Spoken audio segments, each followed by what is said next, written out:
श्री शिव महापुराण भाषा विदेशर संहिता 23वां अध्याय। शिव नाम की महिमा। ऋषि बोले, हे महाभाग सूत जी, आपको नमस्कार है। अब आप हमें भस्म की महिमा सुनाइए तथा रुद्राक्ष का महात्म और शिव जी के उत्तम नाम का महात्म भी कहिए, जिसे सुनकर हमारा चित्त प्रसन्न हो। सूत जी बोले, हे ऋषियों, आप लोगों ने बड़ी उत्तम वार्ता पूछी है। आप धन्य, पवित्र और कुल के भूषण हैं, क्योंकि लोक में जिन्हें शिव जी ही परम प्रिय हैं और जिन्हें साक्षात शिव जी ही परम देवता हैं, वे धन्य और कृतार्थ हैं। उनका देह धारण करना सुफल है। जो शिव जी की उपासना करते हैं, मानो उन्होंने अपने कुल का उद्धार कर लिया है। उसी का मुख पवित्र है, जो शिव शिव कहता हुआ सर्वदा शिव को नमस्कार करता रहता है।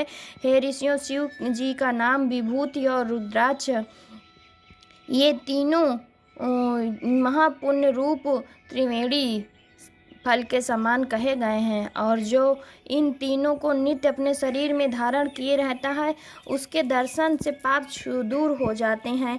उनका दर्शन त्रिवेणी के समान है, इनमें कुछ भी अंतर नहीं है। तथा जो इस प्रकार नहीं जानता, वो निसंदेह पापी है। जिसके मस्तक में विभूति नहीं है और अंग में रुद्राक्ष नहीं है तथा जिनके मुख में शिवम का वाणी नहीं है, वे अधम के समान त्याग देना चाहिए।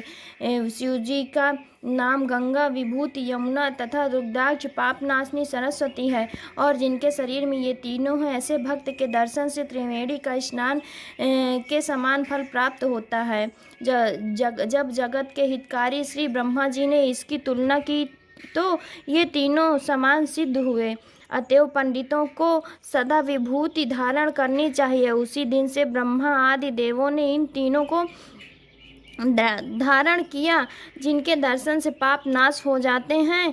वे, हे विप्रो, सत असत के परे श्री महेश्वर के बिना इस ब्रह्मांड में क्या संपूर्णता है। इससे इन तीनों का महात्म जाना जा सकता है। जाना जा सके केवल एक शिव नाम ही ऐसा है, जिसके स्मरण करने से पापों के पर्वत अनायास ही भस्म हो जाते हैं।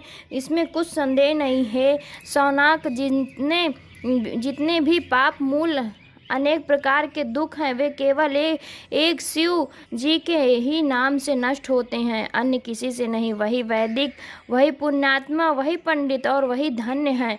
जो मनुष्य इस पृथ्वी पर शिव जी के नाम जप में आसक्त रहता है, हे मुनि, जिनको शिव जी के नाम जप में विश्वास होता है, वे दिन रात उसी में लगे रहते हैं, क्योंकि शिव नाम से जितने पातक नष्ट होते हैं, संसार में मनुष्य उतने ही पाप नहीं कर सकता। शिव नाम रूपी नौका को पाकर मनुष्य संसार रूपी सागर से तर जाता है। ब्रह्मा हत्यादि अन्य अनंत पापों की राशि शिव नाम के लेते ही शीघ्र नष्ट हो जाती है। जो पाप रूपी अग्नि से पीड़ित हुए हों, उन्हें शिव नाम रूप अमृत का पान करना चाहिए, क्योंकि पाप रूप दावाग्नि से तप्त हुए को उनके बिना शांति नहीं प्राप्त होती। हे मुनीश्वर, जिनकी शिव नाम में अखंडित भक्ति है, उनको मोक्ष सुलभ है, अन्य को नहीं, ऐसा मेरा विश्वास है। हे मुनीश्वरों, बहुत कहने से क्या लाभ। मैं एक ही श्लोक में कहता हूँ कि शिव नाम की महिमा संपूर्ण पाप को हरण करने वाली है। शिव नाम के प्रभाव से मनुष्य उत्तम संगति को पाता है। पूर्व काल में इंद्रधूम नाम का एक बड़ा पापी राजा था, जिसे शिव नाम के प्रभाव से उत्तम गति प्राप्त हुई थी। हे द्विजश्रेष्ठों, ये मैंने तुमसे शिव नाम की महिमा कही। अब आप संपूर्ण पवित्रों का नाम का भी पवित्र भस्म महात्म सुने। इति शिव महापुराण विदेशर संहिता का 23वां अध्याय समाप्त। भक्तजनों, हर हर महादेव, हर हर महादेव।